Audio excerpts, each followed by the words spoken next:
Hello and welcome to the Rise of Skywalker Spoilercast from your friends here at GigaBoots. This Spoilercast is for a movie and not a game, ergo it's a legend and not officially canon, as we wouldn't want to intermingle our scoring methods between video games and movies. That just seems hilarious. But, you know, we've all gathered here to talk about this. We have the usual suspects, Mr. Feel from Mr. Feel's Wild Ride. Hello. KZ from KZExcellent.com. For more context on the spoiler cast, you can find out in Fortnite. Oh man, I thought this was gonna go in a Destiny direction. Go check the lore cards. And It's unfortunate. we also have Bob from GigaBoots.com. Hey guys, how's it going? And I'm your host, Dan Video Games. Thanks for joining us. We intend to talk about many things in this while giving it a general review, you know, talking about our feelings with it. And we're going to use the same score we use for video games around here, which is a Famitsu-style score. Each of us will be able to give up to 10 points, and then we will add that together to see something. I don't know what, since this isn't a video game, but we'll see something. You know, normally we try to prepare a funny bit at the beginning, maybe a summary of sorts. But we have not done that. That will not be a thing today. We don't do that for Spoilercast. We're pretty inconsistent about this, if you want to be real. We've done it for some and didn't do it for others. It's pretty great. I don't think we've done it for the last bunch. I think we've done this bit where you throw it to me for that, but I don't have anything. But I didn't throw it this time. Once again, Phil isn't prepared. Okay. Star Het's Rise of Hetwalker is a 2019 movie by Disney wherein J.J. Abrams slowly crushes Rian Johnson under the treads of his gigantic tank, all while forcing several characters to be heterosexual at gunpoint.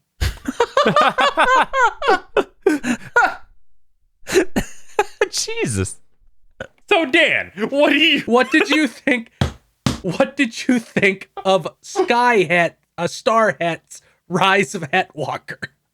I'm passing out. Star Wars Episode 9, The Rise of Skywalker, was a film. It was ascendant above movie-shaped things and forms of film, but everything other than that is up in the air. Was there a through line? What's the theme? Why is Palpatine so goddamn powerful? I'll be wondering about these things for a while. I heard him in Fortnite. I'm going to go ahead and give this movie a 7 because it is very entertaining, but it also is bad. Yeah. I spent most of the movie laughing at it, and not because of the jokes it was making. Sometimes because of the jokes it was making, but not most of the time. I said on Twitter, almost nobody was in my theater. It was good because I don't think I have ever laughed inappropriately at a movie more. And I can't wait to figure out which things you laughed at. We were sitting way too close to other people, and I felt bad every time I cackled, but the moment it opens with the text scroll and it's like, a ghost transmission from Palpatine, I'm like, fucking shit. No, the opening line, the dead speak. Yes, no, Yeah. that was when it happened. It was- By the That way, got me. That is the Fortnite thing. I yelped. But the moment I started cackling aloud and almost didn't stop for 2.5 hours was when almost immediately Palpatine quotes Episode 3. Yes. It's like his second line in the movie. I'm surprised the text crawl didn't open with Monster Mash lives. It should have opened with Rian Johnson found dead in Miami. Oh no, Baby Yoda's down there. Please tell me Baby Yoda didn't do it. It was for the best. No. So, hey Bob, Hey, what's up? you want to give your review? Sure. Sure, let's do that. Okay. This movie is insane. I was most of the time I spent looking over at Dan like, are they really doing this? Okay. It's ludicrous. It's moving at 100 miles an hour, and it probably should have been 2 movies. Like, that's all I can think of for why it moves so fast as it does. Right. but I enjoyed it because of that. Like, it's a very entertaining movie. Mm-hmm. I think that's important. Yes, being entertaining as a film is important. Very much unlike The Last Jedi, it's not just dreadful most of the time. And its attempts at humor are actually good and fitting in with the tone of the movie. Yeah, yeah. So I'm gonna give it an 8. Okay. Just because it was a wild ride. I would definitely be up for seeing it again just because there's so much in it.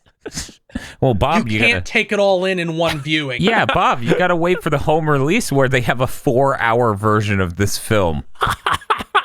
It probably that's the version where characters speak at a normal pace and it doesn't sound like they're speed running the film. I now understand what those reviews were talking about when it comes to the first 40 minutes of this film. They were hype, yeah. Yeah, they were real fucking hitting the ground running. I don't think it ever stopped.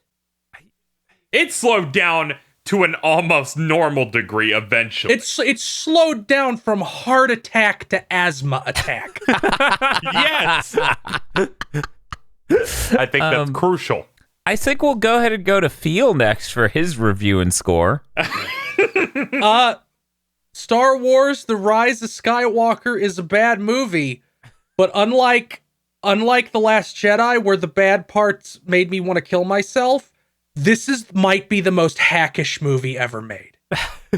And all of the hackish parts are delightful, and much like The Last Jedi, there were parts of this that I thought were genuinely cool. So it has the genuinely cool parts, and then the parts that are actually entertaining instead of making me want to die. So I'm going to give it an 8, like Bob. Okay. I totally see eye to eye with you on that. There are various moments that, as Bob said, he spent most of the film going, is this really happening?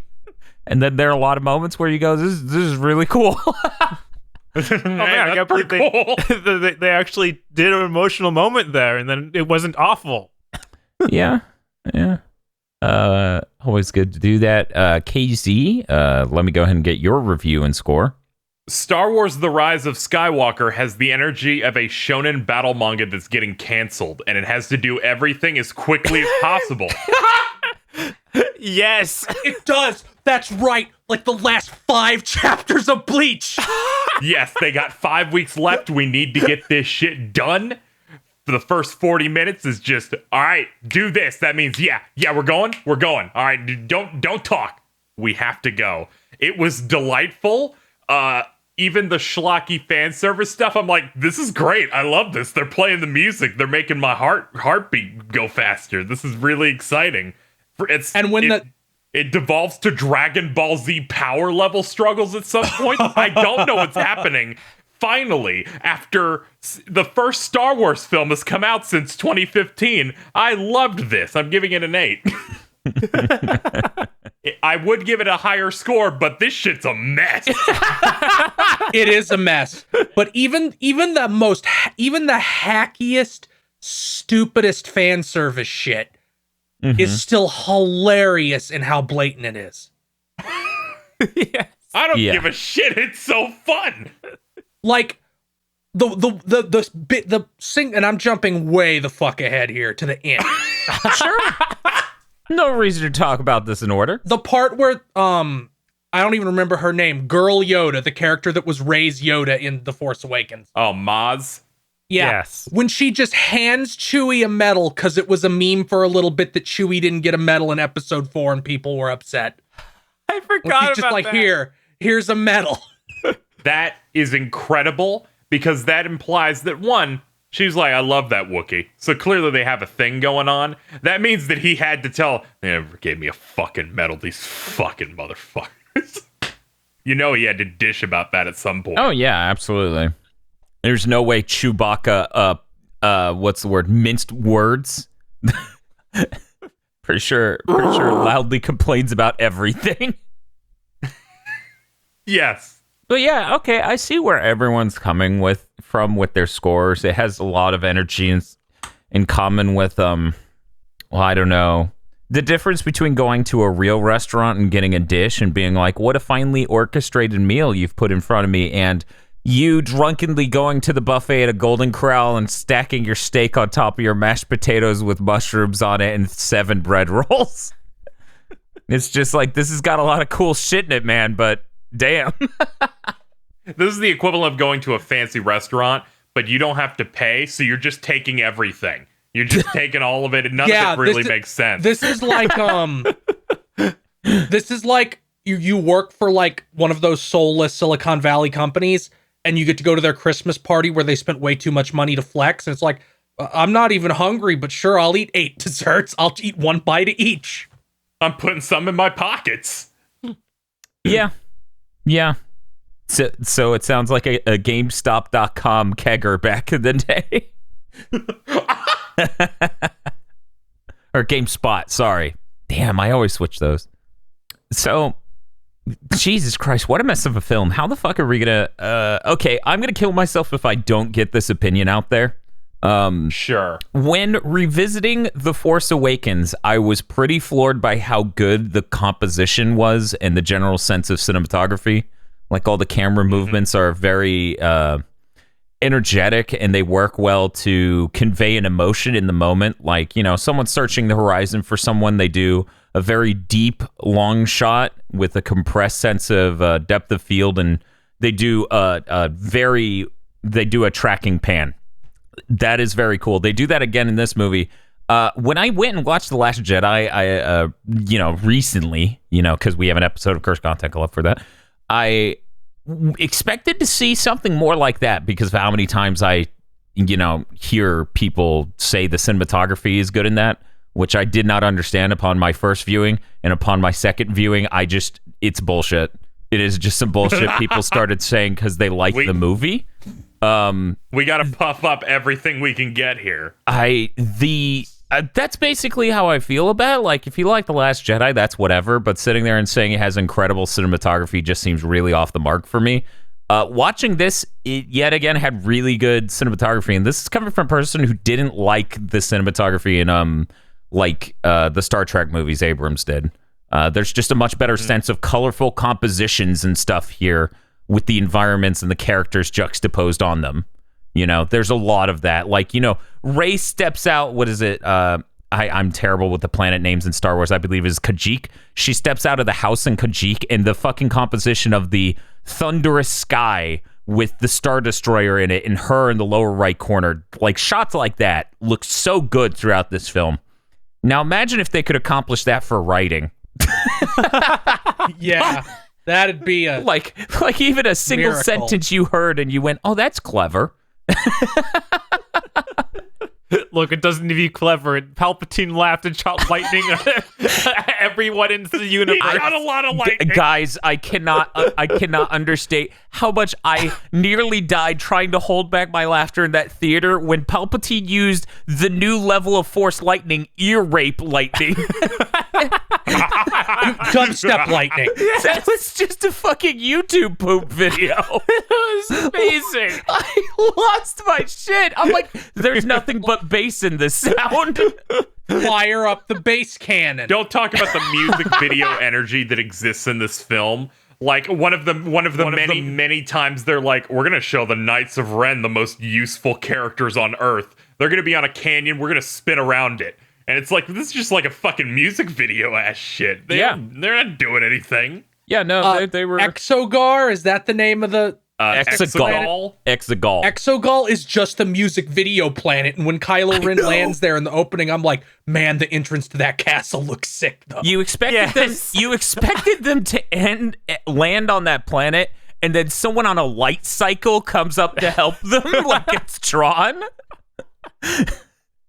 Like, it's all so insane, and I honestly love Exegol. That was so fucking dope. Exegol is great looking. It's really raw. It has like giant statues, tanks full of extra bodies for freaking. Oh yeah, like we had all those Snoke. Yeah, Snoke we had all tank. those Snoke tanks. So they're like, we're gonna answer all these things in the first 2 minutes of the film. I did that. Look at this tank. Hello. I'll tell you everything except how I'm alive, which I believe is very brave of them to not even attempt to try. Clones? Question mark? I mean, Clone. Force Ghost, I guess. He's Take over possessing a clone? I guess. A clone with like fucked up fingers that have to regenerate later in the movie. Yeah, It's pretty cool. it seems more like they literally dug his ass out of the Yeah, maybe the whole Death Star remnants. implication is that, yeah, I know, he survived that being shown into a reactor and everything. Like, the Dark Force kept him alive. Yeah, somehow. Yeah, That's yeah, because fucking- they like he like has to suck the life essence out of those two toward the Yeah, end, he- and then he gets he can't his really pupils back, move. which I'm having a realization that his situation's the same as Gruntilda and Banjo Tooie, where he's got to get all his life force and powers back. No wonder I like this. Well, I'd love to fight you as Rey alone. This film was very video gamey. Yeah. That was a good final level. There was a lot of side quests, collectibles. When Rey heals the snake and then it leaves showing the entrance. That's a video game level. Yeah. Accidentally specced into Force Lightning. God. That looked Okay. hilarious. This movie has an incredibly strong The Force Unleashed energy. Yes, it does. They have That was- a power struggle trying to pull a ship down. That was Yes. all I could think of was the fucking Force Unleashed that was- scenes that when was that was the- happening. That's the moment when I went, holy shit, Abrams wrote a movie that segues us directly into the extended universe. Just ridiculous fucking force powers that are like, you could close the black hole. Why couldn't you? That was the moment I went, is this going to become Dragon Ball Z at some point? Is this happening? Are they going to start flying? The only difference the only thing that makes it not DBZ is at the Okay. end when she's using all the powers from all the Jedi from all time. Mm-hmm. They should have done this. They should have all the Force Ghosts behind her, kind of like Gohan doing the Kamehameha yeah, to kill Cell. like the family Kamehameha. Yes. Yes, they absolutely should have. They were and they cowardice kind of did. not You to. heard all their voices, including J.J. Abrams revealed Ahsoka, the protagonist of the Clone Wars cartoon, Yes. was one of the voices. Oh my fucking god, yeah. When I heard that, I was like, you did not actually fucking pull Yeah. all of these characters. So- Apparently one of the ships toward the end is from the Rebels show as well. When I heard that voice that I didn't recognize, that's what I assumed had happened. So that's really cool that is the case, that it is Asuka or whatever, Ahsoka. Mm-hmm. That's ridiculous. I don't think it could be understated that what I may term for now, in my opinion, the most raw thing I've ever seen in a movie theater. Palpatine effortlessly lifting an entire legion of Star Destroyers from the ground. I did not know that was going to happen. In the first 5 minutes of the film. I almost In the yelled. first 5 minutes. I've never been more excited. I started shaking. I'm like, what in the fuck is this movie going to be? Bob and I Yeah. started vibrating so fast we started slipping out of this dimension. I was like, man, you must have heard how bored we were watching The Last Jedi a few weeks ago. This shit And then was right insane. after that, they go to Kingdom Hearts. That's the first thing I thought of when Finn and Poe go to like the ice platform in space. Like that looks like a fucking Kingdom Hearts world. Yeah, I guess it kind of does, doesn't it? God. And then that guy dies. That whole sequence was really good with they're like light speed hopping.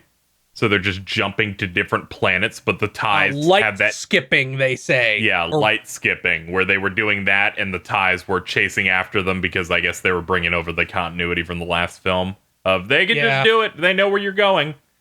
Which makes it even more funny that the last movie was they know where you're going, but every one of our starships can do this. How are you guys standing in one line? What's wrong with your mind? But they know where we're going, so instead of, hyperspace jumping in multiple different directions because the universe is more than a two-dimensional plane, we're just going to sit here and get chronic depression for an entire film. God, that, So I'm I have to surprised they didn't use that sequence to show planets we've seen before. Like, just here's your cameo for Naboo or some shit. Surprised they didn't do something no, like I expected that too. I was delighted that they didn't, just showed us a bunch of cool looking shit. Mm-hmm. I fully expected, because it's a thing in the even the new EU, that one of the things Palpatine does is in the extended universe that's still canon, you know, the stuff that isn't Legends now. Palpatine had a series of things that would happen if he ever died. I love those. And one of them was just send this fleet of mirror ships that turn sunlight into death rays. Just fuck Naboo. Burn Naboo to the ground. Fuck that place. What? So I was really sure when they show that Sith Star Destroyer, which, by the way, it was great that Sheev got all the new skins for his stuff from Fortnite. Yeah, very proud. I thought he was going to blow up Naboo. I like how Star Destroyers are just Death Stars now, so they were able to put in 10,000 Death Stars in one film. it was very good. That was the hackiest. Was the hackiest part of the movie I laughed the hardest at, where it's like every one of these have a planet eradicating cannon. It was really I thought good. that was It great very because I'm like, raw. I get it. It's shown in power scaling. Of course they can do that now. Now I have to ask, which way that Abrams shot The Last Jedi in the head did you like the most? I'm going to list a bunch of Okay, moments I noticed. sure. I knew you'd have this prepared. I knew it. Rose basically saying, I'm not popular, so I'll stay here doing nothing the entire movie. That was some good. That was good. No, it wasn't. Whatever. One of the pilots mentioning the Holdo maneuver, meaning what Admiral Holdo did, and another character immediately saying, no, that's fucking stupid and never works. No, it's a 1 in a million shot. We wouldn't be able to manage that. I respect that one because it didn't seem insulting. It didn't seem when they insulting, and it props up Holdo as being able to land a 1 in a million shot. Yes. Rey throwing the lightsaber into the burning ship and Ghost Luke catching it, walking out and saying, this thing's really important. You better not throw it away. I don't care what the rest of your list is. That's mine. That's probably mine, but I really appreciate them putting a lot of work into masking it as Luke character development. I didn't get that at all. I mean, his whole thing there is like, no, I was wrong. Everything I did in the last film was wrong. I should have been more proactive. I shouldn't throw lightsaber. Yeah, no, that's exactly what he says, and it's really... That's like the whole point of his big scene there, of just like, no, don't be a dumb hermit over here. God, to find out. That has to be it. My mouth fell open in the theater. Yeah. Everything else, you know, I was like, okay, whatever. Like, of course they're not going to use Rose here. She has like no character. They didn't really write much of a character there with like dimensions. They started to write a character there, and then they reduced her to, you know, not a character, and that's unfortunate. Yeah, she was mostly in the previous film really lawful good. There wasn't really much depth to that besides just gonna do the right thing. I don't like these bad guys. That's it. People shouldn't die. People shouldn't die. I'm gonna crash into you and almost kill you. We're gonna earn this kiss, I guess. Mm-hmm. Bob, you had some stuff to say about lightsaber ghost baby. The insanity that is, we find out in this movie, Luke was tracking down Palpatine, and then for no reason he goes and sits on a planet and hermits away. That's insane. That makes the last movie even He's more very insane. upset. The way that I made peace with it in my mind is like he didn't know he was looking for Palpatine. He thought he was just looking for this Sith world. Like, that would be important for me to keep tabs on. Yeah. And then he fucks up with the new Jedi Order and then goes into exile from that. But that would mean that Lando just hung out on that one planet for like a decade. Yeah, I assumed that he went and did something else and came back, but I don't know why he came back. It's weird. Oh, here's like the act. I said this might be like the dumbest thing in the movie. The one thing where it's like this pushes past being entertaining into being actually kind of stupid. The dagger. The dagger showing where the Wayfinder is in the wreckage of the Death Star. Mm-hmm. Yeah, they made the dagger after that, after it crashed. You have to use the Force to be able to know how to set it up, though. Does Abrams have like a weird boner for magic maps? Because that was also in The Force Awakens. And I'm a big fan of the movie National Treasure, so I thought this was wonderful. That was exactly how it felt. It felt like National Treasure. I feel like, as amazing as it sounds, the knife map to the inside of the broken Death Star makes it's a bit more swallowable as a plot element than the weird splitting up of the map to find Luke in The Force Awakens. Like, there isn't a reason or R2 wakes up at that exact moment, and a bunch of other things like that. Exactly. So this was more tolerable than that, in my opinion, but that doesn't mean it makes sense per se. The other like big dumb thing that I didn't appreciate a whole lot was the contrived drama with C-3PO. What are you talking about? I feel like that was played up more for jokes than anything else, so I liked it. They tried to do both, but just, sorry, I can't help you save the universe because the Senate passed a law. Oh, yeah, you mean that angle? That angle. I think that could be a thing in the weird. Look, the prequels have a lot of weird shit in them. That political environment, I could absolutely see passing this absolutely insane law. Like, so it's hard programmed in. Anakin put it in there at a deep level when he made 3PO. Yeah, absolutely. Well, I mean, they do the check, and if they don't pass the check, like if they're willing to, then they just destroy them, right? Like it's a law of robotics at this point. You can't translate these, otherwise you get destroyed. I don't think I was the biggest fan of C-3PO in a lot of these movies, but I really liked him here. Just his bits throughout the film were pretty good. He was pretty good in this. The fact that he said, "Wait, I figured out something else," right as they turn him off. Yeah. I also like when he talks to the little goblin man and goes, "Hey, it's my oldest friend, this little guy." Yeah, no, it's... And then the little guy looks absolutely terrible. His effect isn't good at all. It's really good though. It's so good. It's a puppet. It's a really good puppet. It's so good. It looks slightly better than young Leia in the flashback where she's training with Luke. Jesus Christ. That PS3 game cutscene was really good, okay? Where she lifts up her helmet and it looks about as good as the guy from Other M going, "Remember me?" That was... I guess if we're going to talk about Leia, you want to talk about real quick, before we can totally move on to the Leia thing, I just want to get out. I think this is the best C-3PO has ever been. The funniest joke in all of Star Wars is no longer Obi-Wan landing in episode 3 and going, "Oh, hello there." It is now C-3PO speaking an alien language to a stormtrooper. The stormtrooper going, "That's not a language," and then getting owned. Okay, I didn't know if you were gonna pick that or "Don't worry, I'm here too. You didn't ask, but I want you to know I'm okay." That was my favorite. Both of those made me laugh so hard. The thing I mentioned had a very D&D energy to it, of like, "Oh shit, I need to pass this encounter. Let's try to confuse them." It was that and him saying, "R2 ain't shit. He won't do my memory stuff right." And I'm like, of course he's gonna do it right.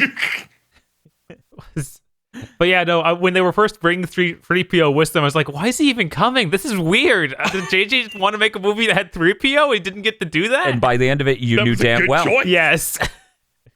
He knows better than I do because I wouldn't have fucking done that. Fucking Abrams had a notepad full of jokes he didn't get to make in The Force Awakens. He's like, "Today's the day." I missed that arm. I really enjoyed Finn and Poe playing chess with Chewie, though. Wait, one more thing on 3PO. Yeah. I wasn't sure if that poster that came out super early was real, so the whole movie I was kind of waiting for 3PO to have a machine gun. Yeah, that trailer where he's got like a minigun and he's got the red eyes and everyone's like, "Yeah, is he going sicko mode? Is this what's happening right now? Is he gonna kill Kylo Ren?" Would have been really raw. No, he doesn't kill Ren. He kills Palpatine. Your mind tricks won't work on me, human. C-3PO's just there, and he's like, oh my, I got lost. And then he hears all the Jedi voices. They're like, 1,000 years of Jedi live in you now. And he's just like, what? Oh, okay. Picks up lightsaber clumsily. You mentioned the Chewie chess thing, which reminded me of just Chewie in general. Chewie was real good in this movie. It gave me a new reason to be disappointed at the previous film, and that he went with Rey to go see Luke. And I'm like, oh yeah, they just had nothing to do for him in that movie. And did Luke even talk to Chewie? Yeah, Once. He goes, Chewie, what are you doing here? Oh yeah, he talks like one. Yeah, like she gets Chewie to break open the door. Yeah. And there's like a scene where he's like eating a rotisserie porg or something. Mm-hmm. But in this not movie, happy that we got another porg shot in this movie. It's okay. But he was an actual character in this with plenty of stuff going on. He had, I think, one of the best emotional beats in the whole film. Yes. I think so. He got a medal. It's almost like the last movie was written by someone who didn't care about any of the Star Wars characters or canon. I know, it seems crazy. Why would Disney let that happen? Bob, you don't I just like understand. that it's the last film, The Last Jedi, properly delivered on Rey's arc, and this movie destroyed that. And you need to hate this entire film because it did that. Not the second one threw away the first one's arc and came up with its own thing. That is not what happened here. Now is the correct time to be upset. Years ago when that came out was the incorrect time to be upset. I see. I should just... so many possibilities from The Last Jedi. Like getting fucked. I still just look at the end result of The Last Jedi, and even I go, how the fuck do you write a sequel to this? Like, I just... By putting two movies in one movie. Right, yeah, by having an absolutely schizophrenic power level and fucking pacing. I'm gonna be real. Shit.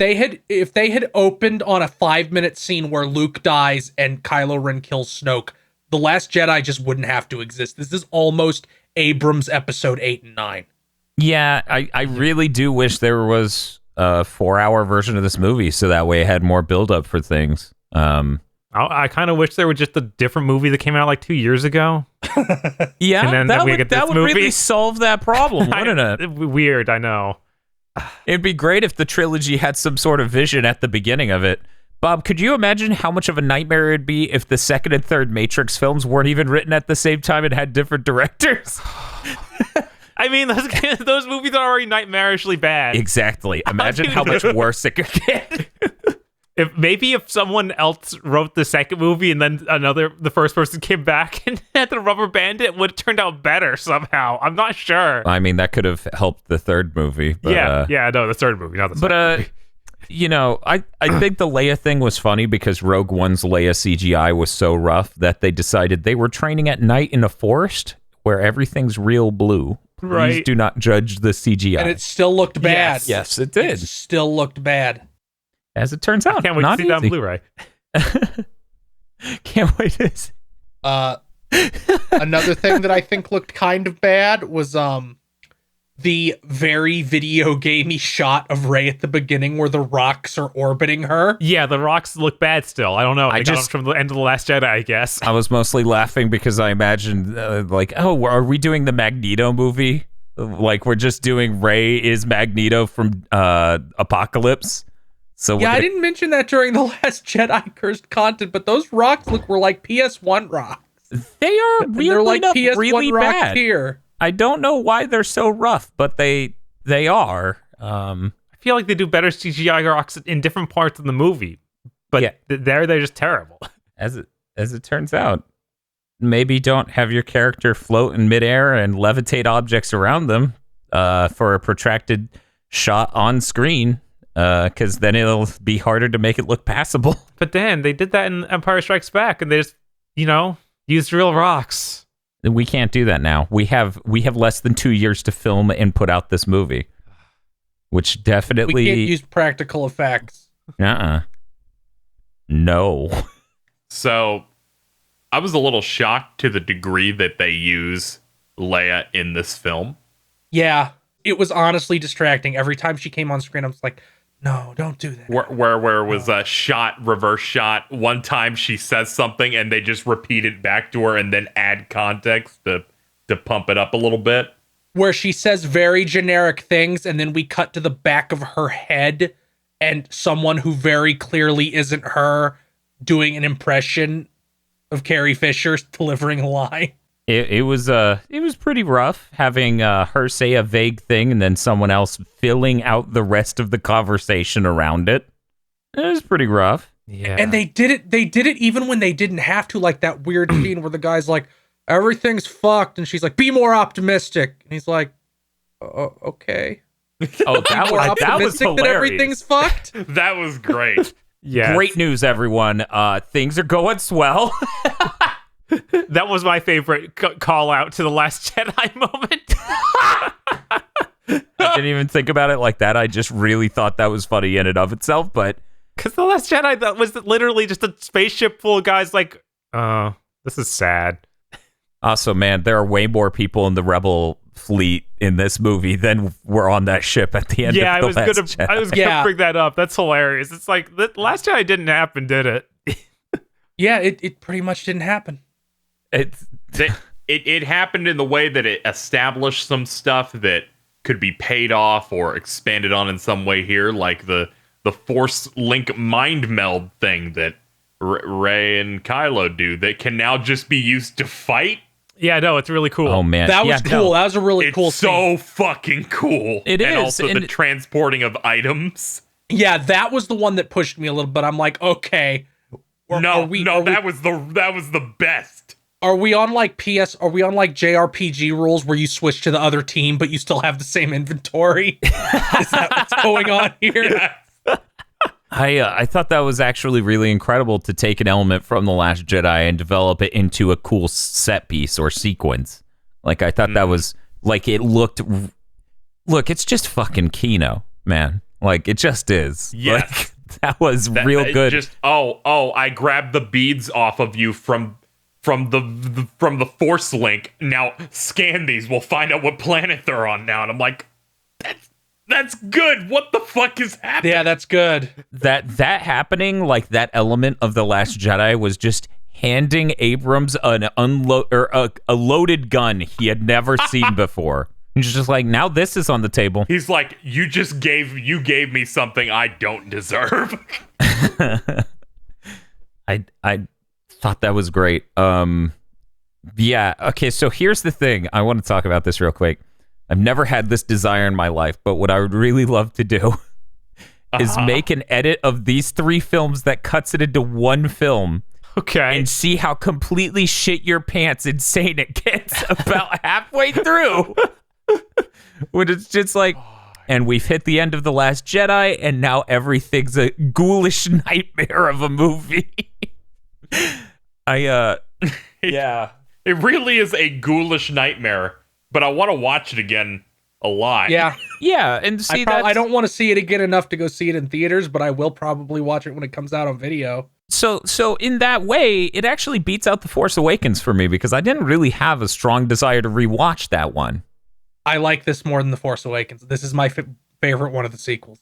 Yeah, okay. I can could probably agree with that. I saw The Force Awakens twice. I thoroughly enjoyed it. But then The Last Jedi came out, which I came in excited and then went, this was all right. I don't think I need to see this anymore. Then it went to okay. Then we watched it a few weeks ago and went, wow.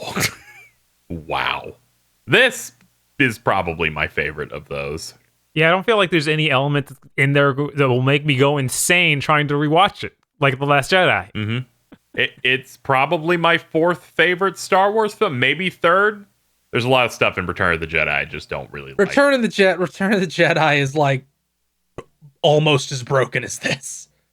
Return of the Jedi might be more broken than this. It's not as dumb, but it's rough. There's a lot of stuff. Like the first act I don't really like, and the Endor stuff I'm not the biggest fan of, so I might end up liking this more. because if anything bad popped up here, the pacing is a nightmare Tokyo drift, so we'll be out of it within minutes. That's true. You're running into random bounty hunters and then getting them on your side in 45 seconds. I liked the Ewok scene near the end where they just show the Ewoks for a second. It was good, yeah. The most appropriate amount of time you would give to Ewoks. Yeah, no, that's the truth. We didn't get a scene of the fucking Gungans looking up at a Star Destroyer getting blown up. I would have clapped. My theater was quiet. I would have clapped for those Gungans. I wanted, on one hand, I'm like, it's good that they don't acknowledge it. The other hand, I'm like, yeah, render a Gungan and do it like insanely well. Make us see what those are supposed to look like, or maybe make a still literal look bad. maybe make a actual costume. Yeah, make a physical prop for a Gungan. That would have been incredible. Holy shit! Fuck. Don't make me want practical Gungans.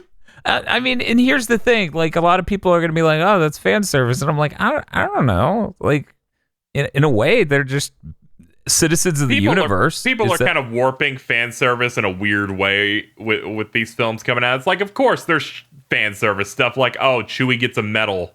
That's that's a fan servicey thing to the 10th power. Yeah, but characters from the universe appear in this film. Like, good, I would hope.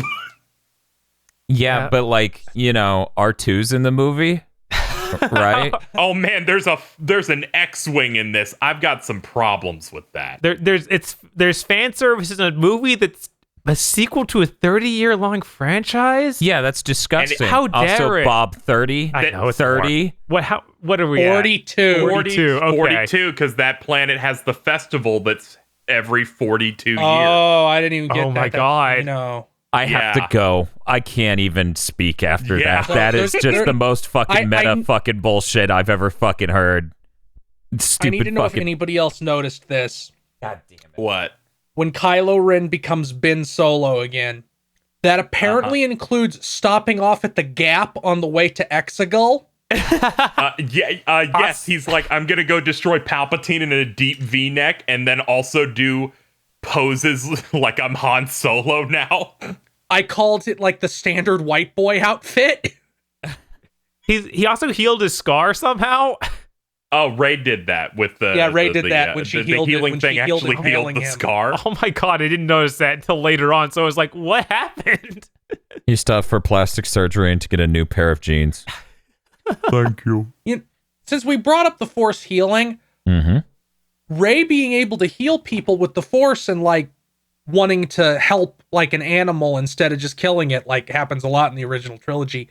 Like even Luke just fucking nukes that what the hell is it called? The Wampa, yeah. No, the thing Jabba had. The Rancor. Yeah. Oh yeah. It's like, wow, this would be a really good and interesting character trait if she had started developing it in the first movie. I mean, even in the second movie, because that's where you would expect that to take place. I feel like Rey herself doesn't have that much development in the second film. I feel like her character goes through the plot and the plot evolves because of it, but I feel like her character doesn't really evolve much in these films except this one. The relationship is she bizarre. has between Kylo like develops a bit through the second film, but that's true. Her relationship with Kylo evolved. Yeah, yes. There's nothing that's singular to her. I think all of the Force healing stuff is really funny because of I'm convinced Disney timed some stuff related to The Mandalorian with this. Oh. Where a similar thing exists. A similar thing exists in that was shown in the episode that came out a day before this movie came out. And I'm like, why did this episode come out 2 days early? And now I'm just convinced that's why. That's funny. Yeah, because the Force healing thing is in the Clone Wars show. I mean, like, Force healing is old as hell. That's extended universe stuff. It's in countless games. But right, like every Dark Forces got it. Yeah, but those none of those are canon anymore. Only the Clone Wars one is canon now, except for this the thing in the Mandalorian, I guess. Yeah. We're debating canon while fucking Palpatine is the Monster Mash hooked up to fucking Matrix machine shooting lightning to VoIP and hooked up on the robot Gladys thing. Right? Speaking of Palpatine, holy shit did he get owned. Like he was just eradicated. Yes. Like, I don't think he had any legs for the first, 2/3 of this movie. Some of his fingers were broken off and no pupils. I love the way they shot him in the beginning, where it's just flashes of light. Yeah, no, it's really cool. It was really good. I wasn't sure his mouth was moving at first. I thought it was like, is this just his corpse, but the dark side is so evil and powerful that he can talk through his corpse? I imagine so, given the white eyes, the black lips. Mm-hmm. Yeah, it's gross looking. It's just, he is a corpse that just said, do it. Let me rise this fleet out of the ground. Me and Dan were talking about how, he self-owned him, or he owned himself again with his lights, or somebody shooting lightning back at him. Yeah, and somehow Mace using Windu, two lights. The tech returned. Somehow using two lightsabers at once to do it makes it super powerful when you reflect it. Well, he has super lightning now, so the super lightning being reflected did more damage. Oh, and not just got all the Jedi powers. Rey thinking she killed Chewie because she accidentally activated Force lightning on that ship. I'm gonna be real. Yes. I thought it got him, and that fucked me up for the 3 minutes it was happening. Yeah, I was like, whoa, they really did this. I didn't think the movie would go to that angle. I was like, no, don't take risks. Don't take risks. Oh, thank God they're not. Okay, good. I can't deal with this. I'm here to have fun. I think that Hux gets a really good arc in this movie. Yeah, no, and here's Okay. we got to talk about this because I've seen some people online saying that it makes no sense for him to be a spy. It's like, no, Sure it after does. He's The a little Last bitch. Jedi, it makes all the sense in the world. Like, Now- A little bitch. Kylo Ren mildly embarrassed him. Now he needs revenge. he went from Emperor Snoke being his actual superior and Kylo being some little bitch he dealt with on the side to dealing with King Bitch for years. Like, we have a 2-movie build-up to he does not like Kylo Ren, and now Kylo's his boss at the end of The Last Jedi.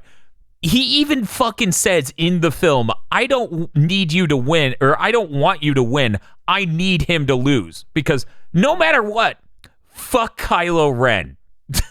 Like, it makes so much fucking sense. That was really great.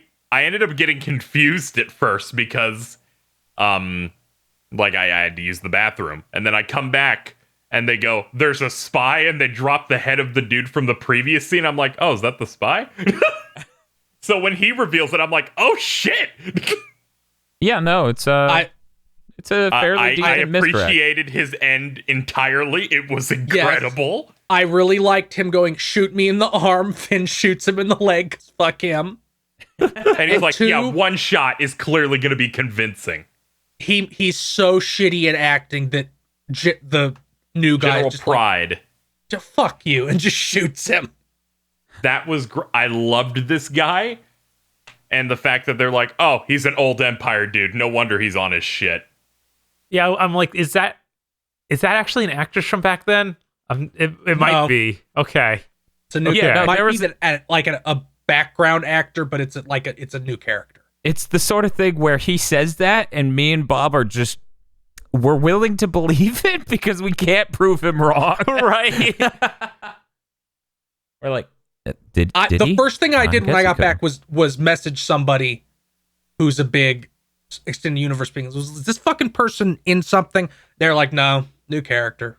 Okay, sure. I loved the vibe of that council for the couple of scenes where they actually show the First Order talking about things, where I'm like, oh, you're trying. You're not like shitting around. Kylo's not having a big temper We're tantrum. cartoonishly evil. No, I loved that they were all visibly on edge because they knew Kylo Ren had temper tantrum. And he did to that one guy and slammed him into the ceiling. Yeah. Yeah, I just like the vibe of them going, why the fuck are you trusting some zombie Palpatine? What are you doing? I really do like that. Or they're just like, We're winning. Who cares? Also, that was another clapping moment where that guy that gets choked almost exactly says, well, this is insignificant. your stupid religion is pathetic compared to these weapons in episode 4. And then Vader chokes him. It was that moment. Exactly. Yes. Okay. I had to look this up. Okay. The actor for Wedge Antilles did come back, and one of the old dudes in the background flying something was him. I was like, oh my God, is that him?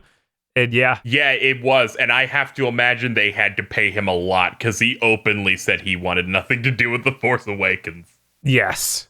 They're like, we need anyone back. Yeah, when all the ships pop up, of the 2 people they show, he's one of them. Very Kino. It was, actually. So unless somebody wants to get to another thing first, I'd like to point out the bit that I made my summary about. Okay. Shoot. Where they introduce love interests for Finn and Poe, just to go, look, they're absolutely not gay. 0 chance. They have the not gays hard. And I like this because it's like, oh, Disney made them do that in Kingdom Hearts 3. Now, for Finn's, it's I liked that they were trying to do something with him a little bit, because he kind of got nothing in the second film, despite being on adventures and stuff. But I didn't really get any chemistry between him and the new girl that was also a stormtrooper. Yeah, the horses. They make some implication like that he is in love with Rey near the beginning of the movie. Like needs to tell her something, and then they never really deliver on that. No, don't worry, Bob. Oh, J.J. Abrams has already revealed that one line where they're sinking into the quicksand. He's like, I didn't get to tell you this. I had guessed what it was, and J.J. has revealed it's right. He wanted to tell Rey that he's force sensitive. Yep. Because throughout the movie, he keeps getting those feelings about different things. Like he can sense when... Like, I get that that's the thing, but that's bizarre. I mean, if he had said that at the end of the film, it may have worked, but without it being in the film, it's even more questionable. Yeah, J.J. Abrams kind of has that problem, with the Emperor's broadcast being in Fortnite. I don't know where you would have put it, to be...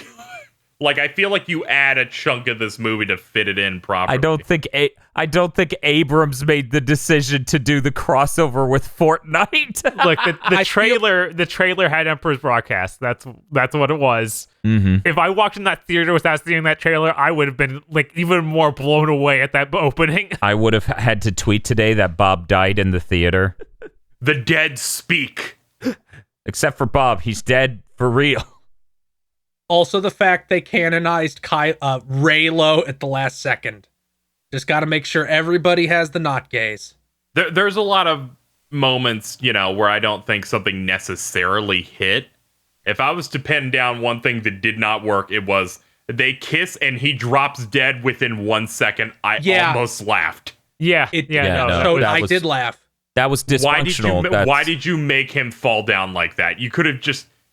You don't need to go this quickly for that. One, they didn't sell Rey being hurt nearly enough, I think, for that scene to make sense. It was like, oh, he used his life? She just blocked some lightning and then kind of fell down. But she was dead. I feel like they should have had her have like a gaping hole in her stomach. And then he can heal that and bring her back to life and die, and I'll be like, okay. That's why they had to cut to a hand shot. To show a little scratch heal. Yeah, just to show that's how she's getting resuscitated, because they made her die with her eyes open. Yeah. So this was an easier way to convey it a bit better. 2, here's the other big one. I am shocked that J.J. Abrams was self-aware enough to go, it'd be weird if Kylo was the one to kiss her. We have to have Rey initiate. And it was still weird. I mean, to be fair, it absolutely would have been weirder if Kylo was the one, because it would have been like, you didn't reply to my DMs and now you're dead. This is consent. I mean, this is basically like, Rey, I sacrificed my life force to heal you. Can I get a hello? I donated all my force bits this month. Can I get a fucking kiss, you bitch? So, it makes sense given what she says earlier in the film, where she's like, I wanted to take your hand, but not Kylo's hand. It's like, I wanted to do this on my terms and not yours, which was another Last Jedi type of thing where it's like, yeah, I didn't do that, but I totally wanted to do that, but it's different. Mm-hmm. Like when they had to reveal her lineage in this film. Did anybody else think Spooky Ray was funny, where she has monster teeth. it was a little funny when she got monster teeth. I'm gonna be honest, I forgot about that part. I thought that was neat. She has the ridiculous double lightsaber. I love the double lightsaber. It's like those smartphones that are coming out that are flip phones, where it's just like, oh shit, you can do that with that. I found it a little strange that at the end of the movie, so we know that she's never getting another movie and everything, they give her a new lightsaber. Like, she actually gets her own lightsaber. Yep, and she gets a color that's never been in a movie. Okay, there's like 100 in the prequels, but I guess none They're of them all blue or green. Except for Mace Windu. Except for Mace Windu, who's raw. Who has the correct color. It's a good color. I like how it activates by spinning at the top. There was no explanation for how the Luke's lightsaber got repaired, was there? Nope. It's just there. Yep. I think it was supposed to be one of them is Anakin's and one of them's Luke's. At least that's what Luke's I was seeing green. other people talk about. Luke's is green. His Return of the Jedi lightsaber is not used by anybody in this movie. So It's just gone. I think if they do another film featuring Rey, and I know they're not planning on it, her ability to just cause a sinkhole in the earth, like she did when she buried the lightsaber. To say that. It couldn't just be her digging a hole or putting it in like the wall of the house, like Luke had Leia's lightsaber hidden. It has to be her using the ground control powers to make it swallow them up. They need to remind you how cool she is. And I'm like, you know what? That is cool. You're right. I was just like, oh, that's Anakin's lightsaber. You're burying it in sand. I bet he doesn't appreciate that. You know what happens with sand? It gets everywhere, you dumb bitch. You'd think she'd know after the 3 completely different desert planets that she's been on over the course of these movies. 3? Yeah, 3. Oh, yeah, she was in 2 in this Tatooine, one. Jakku, and whatever this one was. They had the festival. Do you think with the really cool sequence where they fly now? Rey's lightsaber has like that flip dial to spin it, like you twist the ray. Do you think that automatically turns off if she drops it, or if it's a unique design? Her force power keeps the valve from releasing it and turning it on, like turning it off.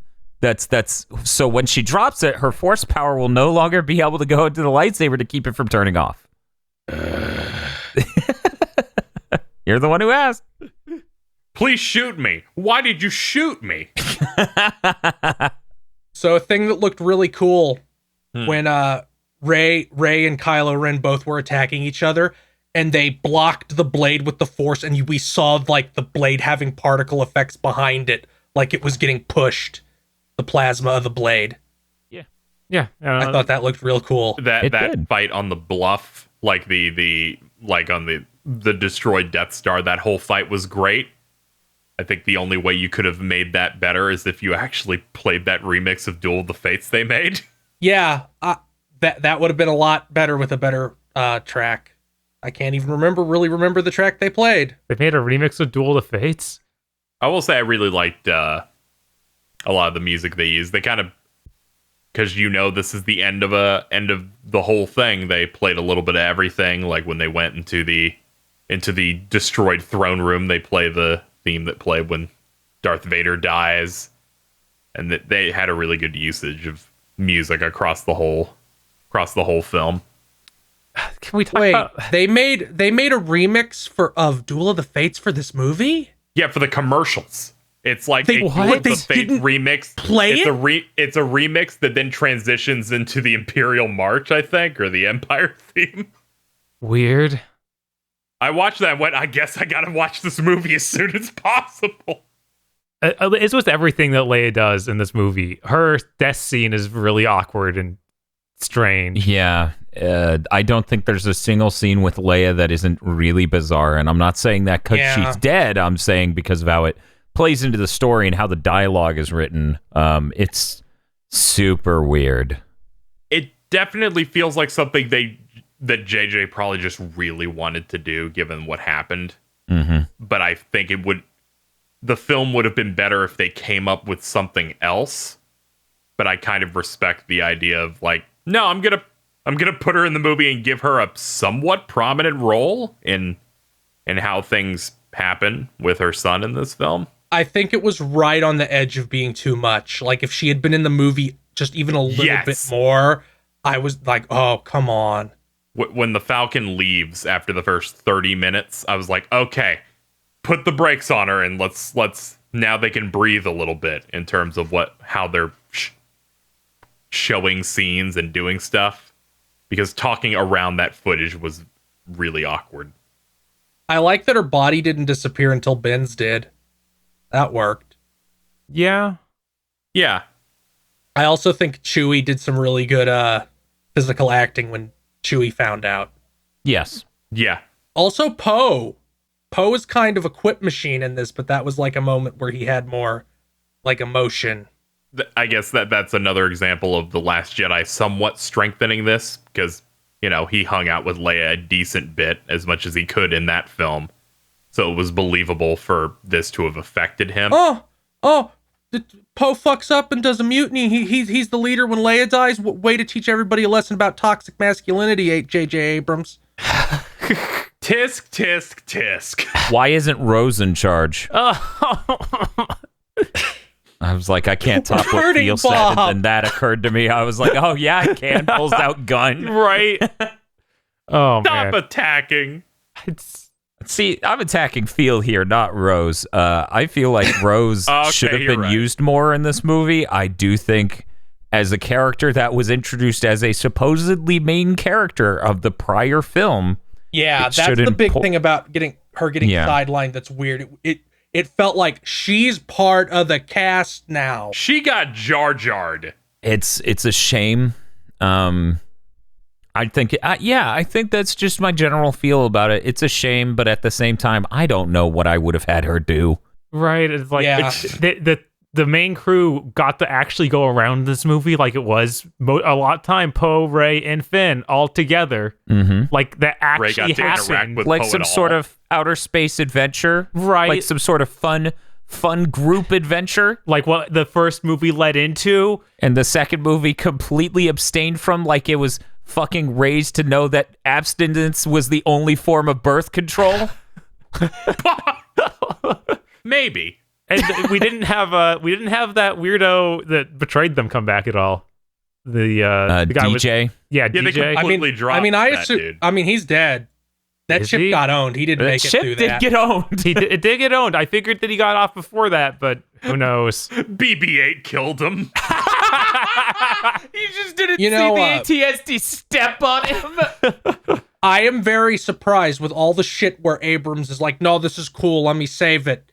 Phasma, nowhere. It was after, like, you can't bring her back again after what they did last time. Like, you can bring her back once. Bring her back and make her like a fucked up Knight of Ren, who, by the way, all suck. Wait, by the way, that she did live on in the spirit of the Knights of Ren. They were so useful. Who all suck. They aren't even characters. They were so useful. They were really good at following people around and doing nothing. They look real cool. They don't even look cool. They're so bad. They're Dark Souls enemies. Yes! No, they're the Surge. Real quick, the moment where Rey fucking passes Kylo the lightsaber was the dopest motherfucking shit. Yeah. At that point, I'm like, Rian Johnson, you're all right. You got us to this moment. That was such a fucking neat concept, how that thing that happens worked into a set piece in the plot twice.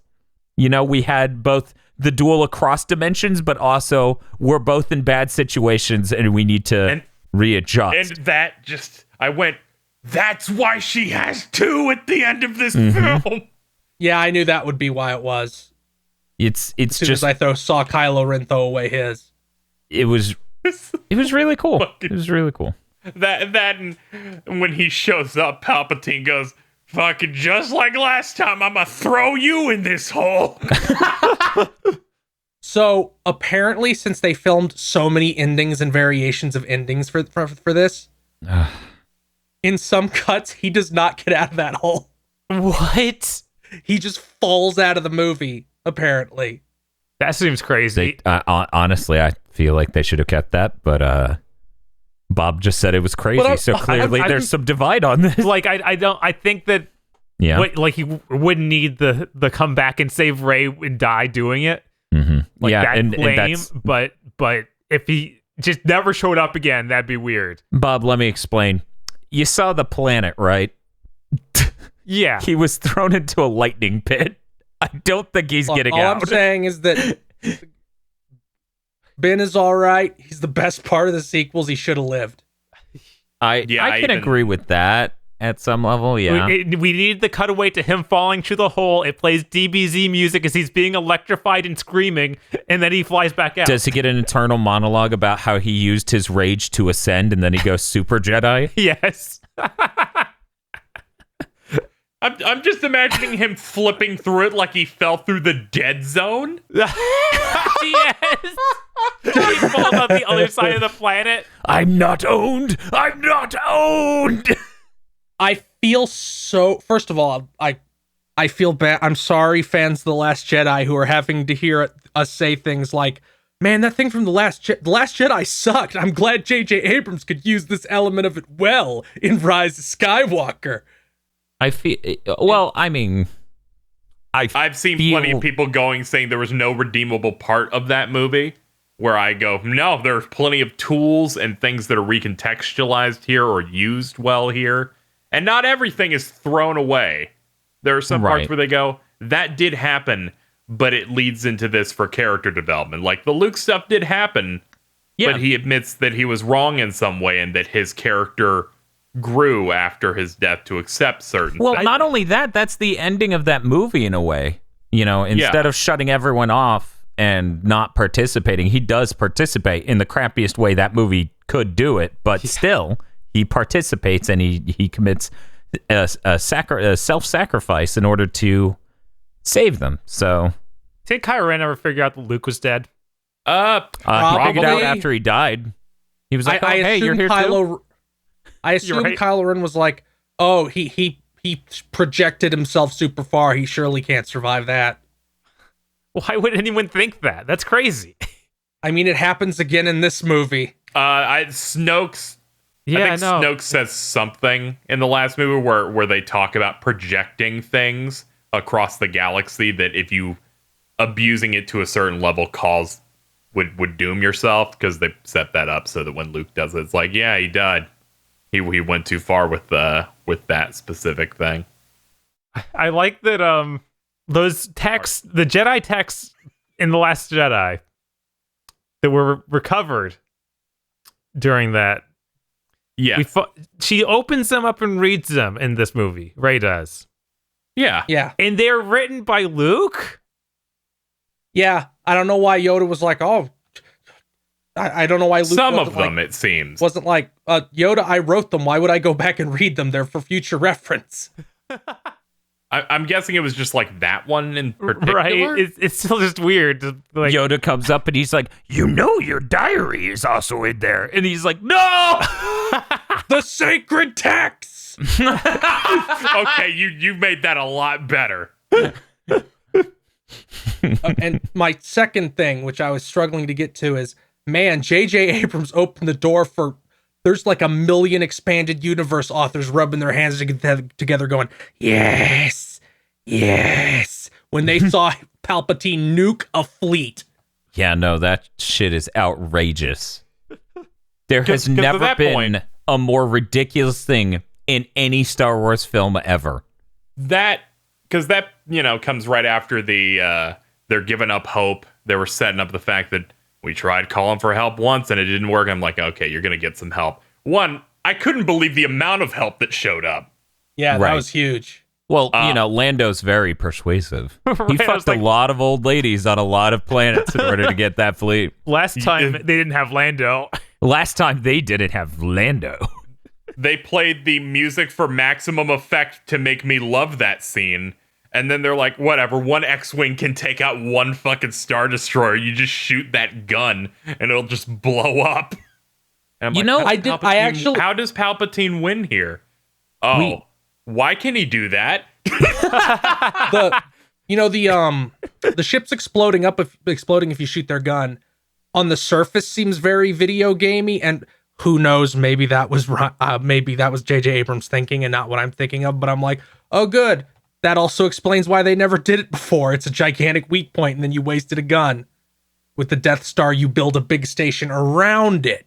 Right. You know, that makes sense, especially for Palpatine, who even in Return of the Jedi is like, fucking whatever, I'm gonna win. Who gives a shit? He's super overconfident about everything. Yeah, no, that's him to a T. I'm kind of surprised Palpatine's entire goal wasn't even taking things over. It was just kill everyone. I lost, so everybody loses. Fuck all y'all. Kill everyone who doesn't fall in line. Right. No, I thought it was just kill everyone. No, it literally is like there would be a or. Right, but they have that line about anyone who doesn't submit, just blow up the planet. It's true. They're like, it's not the first order, it's the final order. This is a very simple plan. You're on our side now. If you have a problem with that, we can hit this button. Order 67. Oh, you're gonna kill me.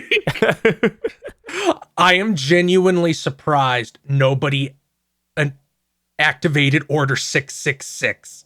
Or not 666, but just 66. I'm surprised they didn't bring that back. Because if you're going to bring back anything from the prequels, and I don't think anything in this is even from the prequels. Well, you talked about how you quoted for the prequels at the beginning. He literally quoted. Which was hilarious. But that's like the only time. But I'm like, that's another good Palpatine moment. Bring that one back.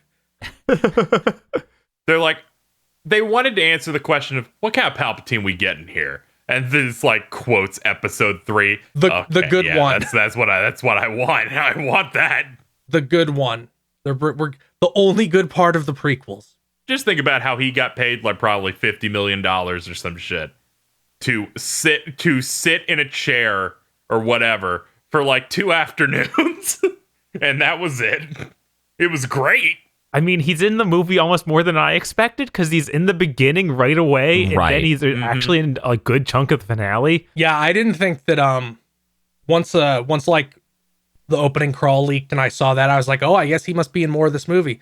Before then, I was like, I assumed that like the beginning of Act 3, Palpatine would be revived in a form where he actually had some presence.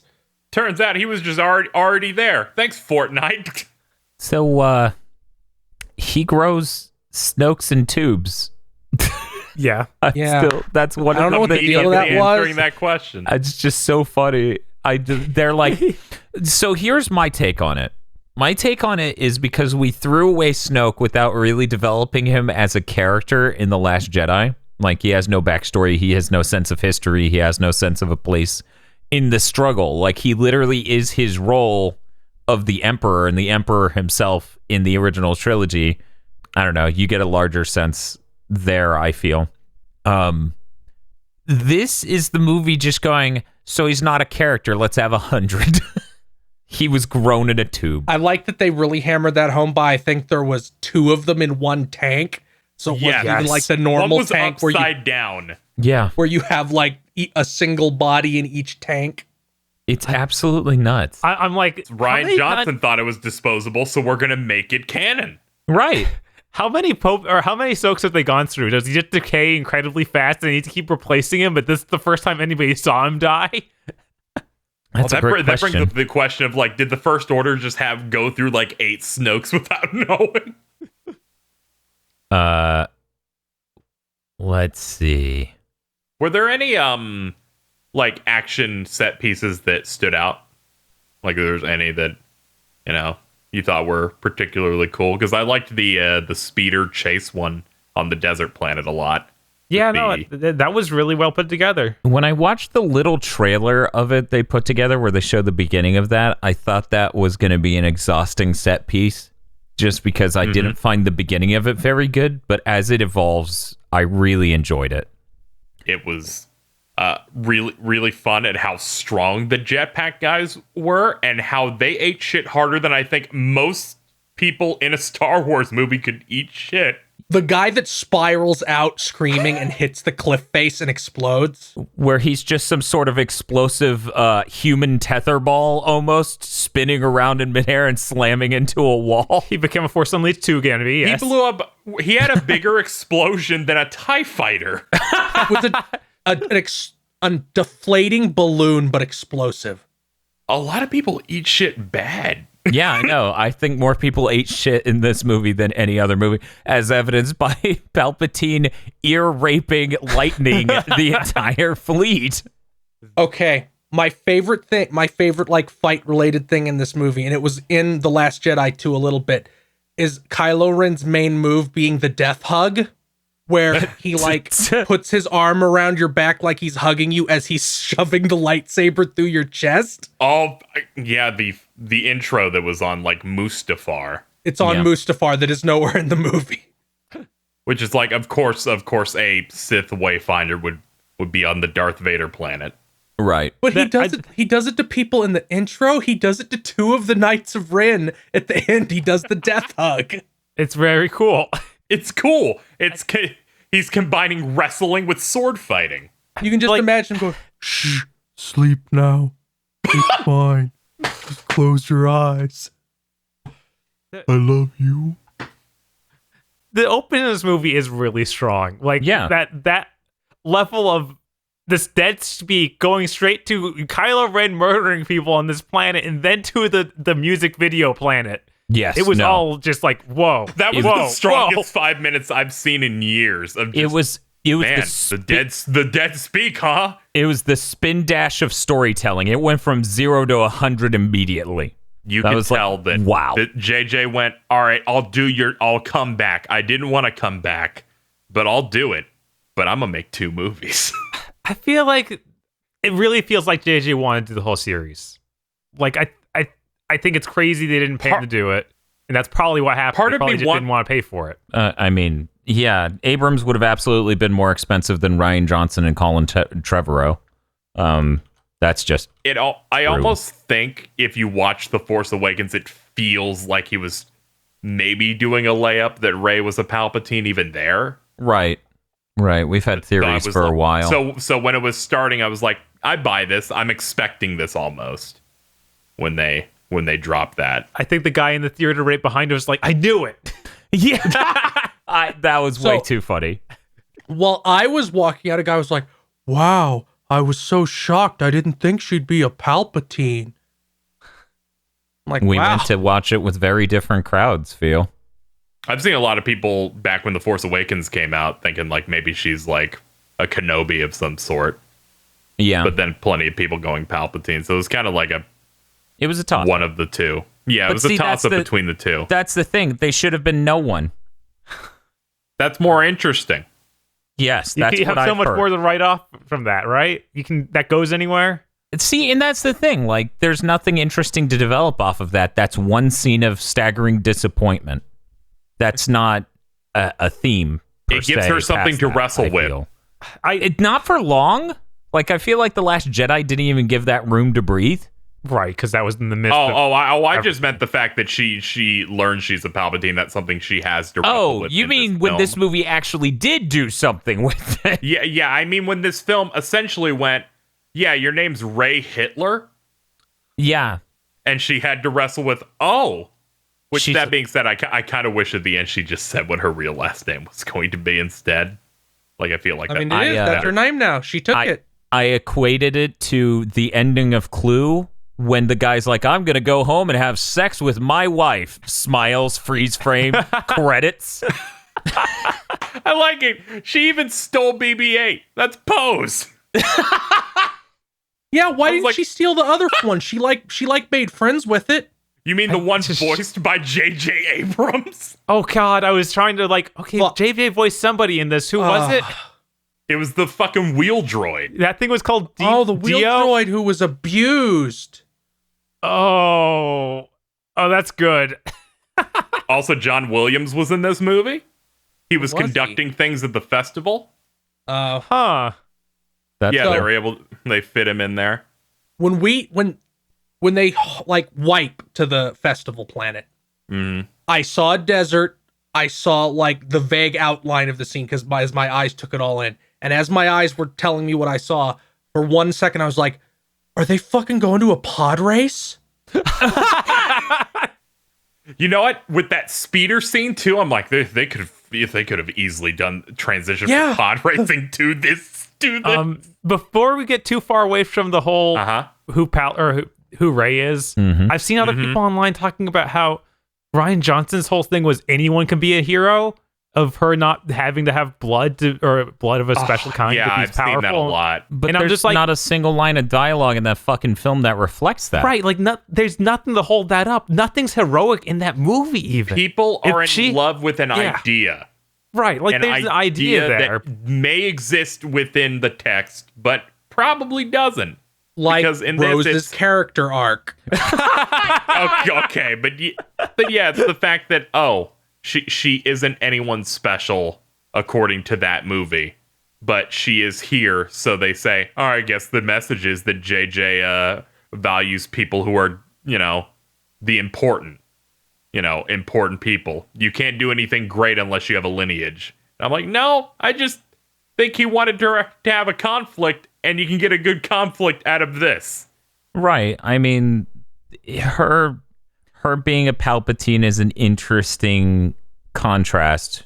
Not only because, of course, that means the good guys, the Palpatine fighting their... Yeah. Anyway, it's complicated. Also, she fucks. I hate that. That is the worst part of the movie. Me having to confront the fact that Sheev Palpatine fucked at some point. Before or after Mace Windu melts his face. Let's check out how old Rey is. It would have had to have been after. It has to have been after. It's after. I'm ovulating. Do it. I mean, he could have done that thing like with Anakin, where somehow him and Sidious impregnated the Force. I don't know you know what? I don't know what the official answer to that is. I don't want to know what the official answer to that is. Okay. Right. Let us That's know fair. in the comments down below. No, I won't read it. Don't do that. I'm not reading it. So this is the first one of the Star Wars movies where we get a character who's always masked, and they actually get to do things and aren't just an embarrassment. Oh yeah, the Poe's the spice friend, trader, I guess. Heterosexual shackle, yes. Yes, that too. Heterosexual shackle. He gets shut down at the end of the film. He's giving her the language like, you, me, huh? And she's like, no, not. I even really once. liked that. But his expression, hilarious. wasn't like, oh, it was like, I'll try again later. See if you're up for it then. Giggity. He's like, I'm busy now, but eventually Eventually, you'll change your mind. I'll be back later. I fucking love I'm gonna give you this coin that'll make it so you can land on Imperial ships. It was pretty... Okay, that was the most MacGuffin motherfucking thing in this film, That was the most probably. video game we've been. That coin bothers me because it's one of the bigger problems I have with the sequels as a whole, which is like, you're given absolutely no sense of what life is like after the Empire is gone, or when the First Order is around. Yeah. Yeah. Like with Palpatine coming back, they put no effort in explaining these things at all. I mean, in any of the sequels, none of the sequels do it even.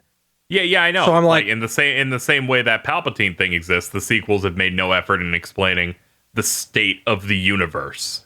And I think that was an overcorrection from like, well, people hated the politics stuff in the prequels.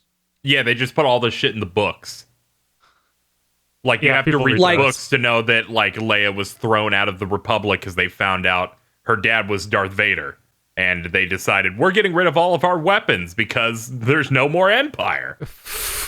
That's so dumb. But then you have the girl, the masked girl, talking about, like, I'm going to go live in the colonies. I have this coin to get me into them. And I'm like, what? The hell's that? Yeah, no, it was a little out there. I was like, I like having this bigger sense of world, but they needed more to do that. I liked that planet a lot. It had a really good atmosphere since it was under like First Order control. It had a really good vibe to it. Something the sequels have not had. We had C-3PO in a big hood. It was really funny. That was the best shit. That scene near the end was Lando talking to the black lady stormtrooper. It was really weird, and it was like, is this a weird sequel hook? Because it seems like it seems like in a longer cut of this film, they're going to say, yeah, that was my daughter that was taken away or something like that. Yes, that was my immediate thought. It was like, are they leading into this being his daughter? God, yeah, no, Yeah, I that's really what- don't like that line. I really wish it didn't exist in this film. That just is Let's such go a weird find out. thing. Let's go find out. Are you just It's trying either- to fuck her, or is Yeah, this that like, it's either she's his daughter or he's like, hey, I could be your daddy. Lando, you're 80. I know. hey, he still has it. He does. That didn't stop Palpatine, apparently. Palpatine's like 800 years old or some shit. This is not great. 1,000 years of Sith blue balls reside in me. We have weird Sith monkey men all around us. Dude, fucking what was that up with that? was out. It was really cool. As a fan of Planet of the Apes, What? I loved it. That was some Kingdom Hearts shit. that was Yeah, some it was extra level shit for sure. Jesus Christ. At first, I thought they might have been ghosts, but then all the rocks hit them and they scream, so it can't be ghosts. You know, if they put Star Wars into Kingdom Hearts, they can have that monkey come back as like an evil gummy ship designer. God, that world would be so cool. It's the most final level thing I've ever seen in one of these movies. Don't worry, KZ. Tetsuya Nomura also has seen Rise of Skywalker and also thinks that planet looks really cool. Anyone with, I think, a pulse can just look at it and go, yeah, Exegol is really cool. Like the scene where Rey's walking in and like there's the lightning in the very distant horizon that's like just a little tiny part of the screen is really great. Mm-hmm. It's so everything is stimulating, even if you ignore the flashing lights and the things that they present to you, just the way it's shot. Yeah. The flashing lights, there was a big sign on the doors of my theater warning you of epileptic warnings beyond the norm for Rise of Skywalker. Well, that's Wow. good. They have an epilepsy planet. It's a good thing they were warned. But yeah, no, as I keep telling people, like, I'm not someone who really liked how the Star Trek films from Abrams looked. This looks even better, I feel, than The Force Awakens in many, many different ways, because the planets get crazier in this one than they did in that one. And so many different dialogue scenes are shot with such great composition and everything else. Everything from lens choice to camera movement and composition looks really great in this in a way that I'm shocked that nobody ever seems to talk about. Like, and once again, I'm not a Star Wars fan. I'm not a J.J. Abrams fan. These look really great. I'm just waiting for, because I noticed some people are like, he moves the camera too much. I'm waiting for his Lens flares. Yeah, I've heard he moves the camera too much in their lens flares. I'm like, are we just going to move on from lens flares to say he moves the camera too much because the lens flares aren't egregious anymore? Yeah, I was like, I Like, didn't is that even the new notice thing? lens flares in this one. Like, they yeah. might be there, but they're not. They're subtle. Right, it's not freaking. It's not I Star can't Wars even track. think of one. Yeah. Yeah, Right. nothing comes to mind. It's incredibly like Force Awakens, subtle. there's always that one shot from Starkiller Base about to fire on the planes where you're like, yeah, that's the big lens flare shot. I can remember a couple from The Force Awakens, I feel like. Yeah, The Force Awakens definitely has them. This movie really doesn't. And honestly, guys, if we're gonna talk about like they move the camera too much, I feel like honestly they don't. Moving the camera too much lands somewhere around Michael Bay tier when you're using it, when you're moving the camera not because it conveys an emotion, but because you didn't want to have a boring scene where you stick a camera on a tripod and point it at some people. Like usually You're the trying camera to trick people into thinking action's happening. Right. Normally the movement in this, like every scene I saw and can remember, every shot, the camera movement is completely motivated not only by the action of the scene, but the mood of the scene. So that's why I find it staggering when people are like, no, The Last Jedi has great cinematography. And I'm like, not really. I mean, the Salt Planet looks great. The hyperspace jump looks cool, and the throne room's dope as hell, but every dialogue is so bog fucking standard. And a lot of the space battles look bad. Like the bombing run, right? It's just staggering to me. I feel like these movies should get more credit for looking really good, but I digress. Again, they don't. What's up? They don't have people who have to stand for them and throw out a word they learned from a YouTube video essay when they know nothing about filmmaking. Right. Yeah. People to see this movie, and I've like everybody I know who likes Star Wars, like that was a lot of fun. Like they're excited about it because it was cool and fun. Yeah. Unlike the last one. So you don't need to come up with lots of weird excuses for why it was good or how it was good. Right. It's just like I enjoyed it. Right. Like you had a soft reboot with 7, and after that I went, I'm fine with you doing episode 4 for the most part all over again with a new set of characters. I just want a conclusion or a next chapter that is just as fun as this, but it's actually a little bit different. And we got a bad thing 2 years later, but the 9th film ended up giving me what I wanted, an entertaining ride that felt different in a lot of ways. Yeah, I think, we brought up countless plot problems, and there really are a lot. Yeah.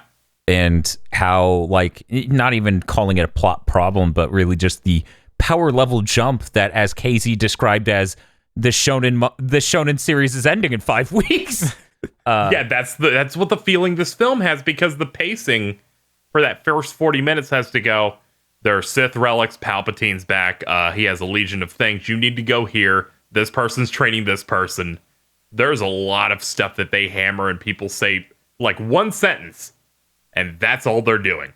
I'm surprised they're still afraid to say holocron in the actual movie. I was like, fuck, is that a Sith Wayfinder? No, it's a Wayfinder. And I was like, okay. Yeah, that is weird. It's just annoying at that point. I don't know why they wouldn't say it.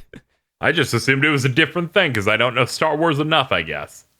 I feel like it looks it is a different exactly thing, like the thing. It kind of emits a lot of holocron energy. It's really funny. It's a triangle that you put 18 chords into it. I gotta admit, the Wayfinder for me was just like, yes, I also played Mass Effect 2.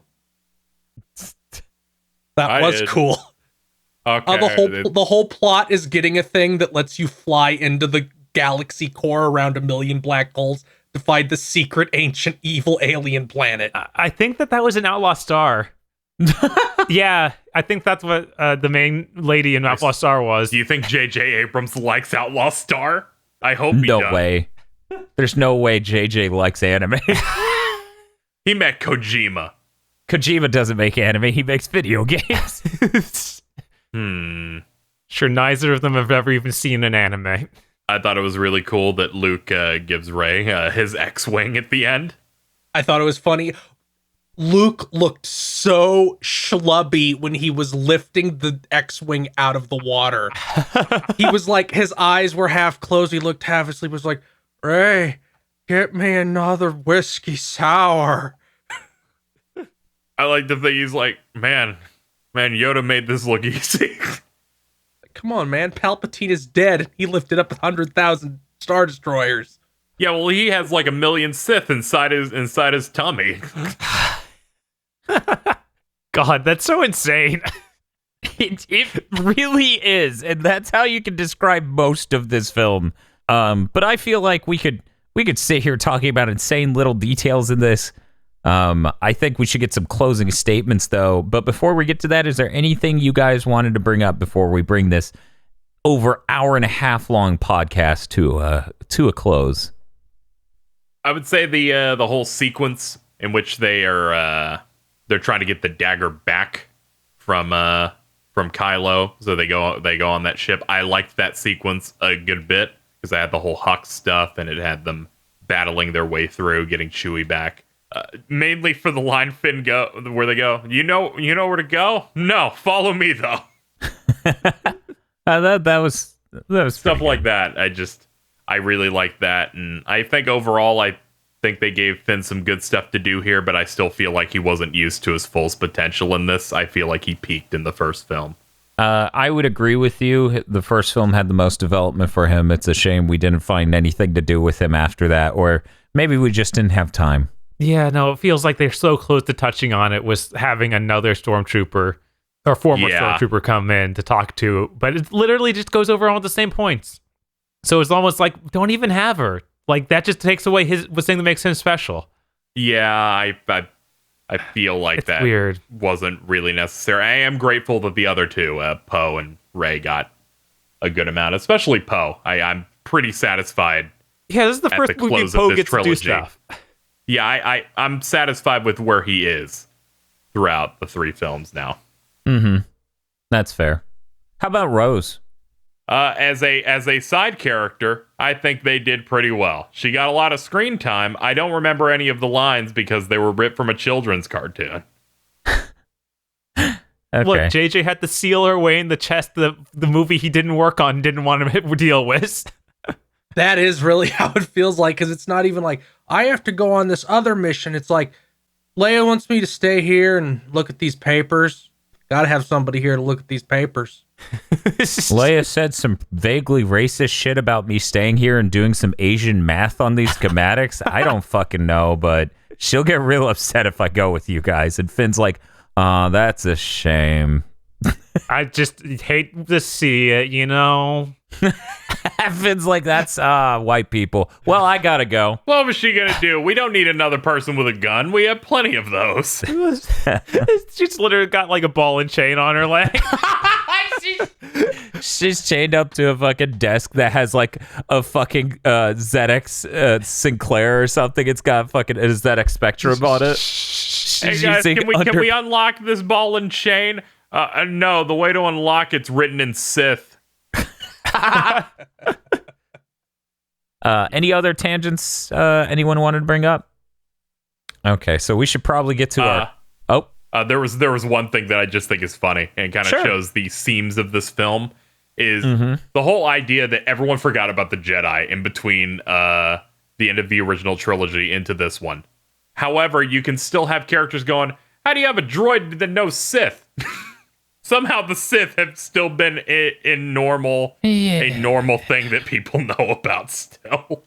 I feel like even in the prequels, they weren't supposed to be something just anybody knew about. Like even the Senate, which is why that gag in this is weird to me. Which gag? Him not being able to translate Sith because of a government order. Oh, okay. Okay. I don't see that as a gag. It didn't even feel like a gag. It felt like Palpatine did this shit on purpose. And I took it as like a serious thing of like, yeah, this is the big bad guy thing. Of course, you know, you need to close loose ends, I guess. But the fact that what's her name, the helmet woman, just goes, why you got someone with Sith stuff? What are you doing? Fucking Palpatine's out here and he's like, I feel like we should all respectfully mute every Twitter account run by a Sith. This couldn't possibly bite anyone in the ass. The blockchain. Do you think them going to the crime planet to get the droid smith was like Abrams going, I'm gonna do what the Last Jedi did, but properly? I feel like there's a lot of planet hopping, so I didn't really take it as that, but I would like to note that throughout the film I enjoyed every time we went to a planet and something was accomplished. Yeah, no, it felt like we were going to lots of planets and lots of things were happening. I liked each planet. There's not a moment in this film where I feel like it particularly dragged. Yeah, it doesn't drag at all. No, it's the opposite. It feels like you did some hardcore fucking drugs. Please let go.